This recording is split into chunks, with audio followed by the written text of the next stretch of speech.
many, many years ago, my mom had a lot of trouble with headaches and migraines.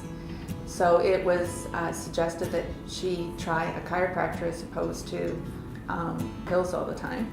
And there was very few chiropractors back then, and we lived in this area. So we came to Dr. Grice, Dr. Adrian Grice at that time. She started with her headache, and then later on as time progressed, I had a diving accident which developed into back problems. And so I started to come to Adrian when I was only 13.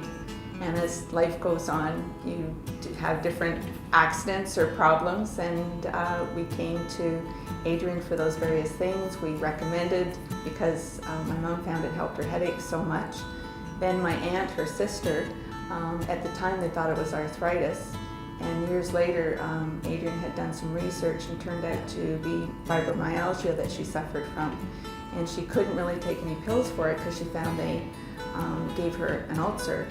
So Dr. Grice worked with her on her fibromyalgia, and she said it was the first time she could ever turn over in bed at night when he started to work on her for that.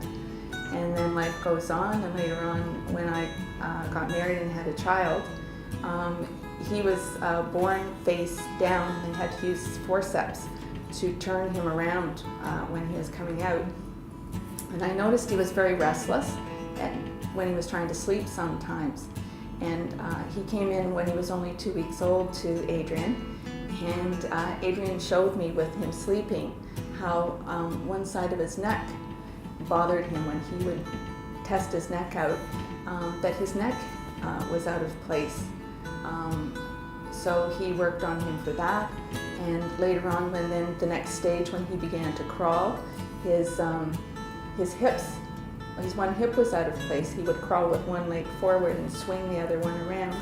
So Dr. Grice worked with him in the various stages of his development, and then when he walked, he was adjusted for his walking stage, and then continued on with his life.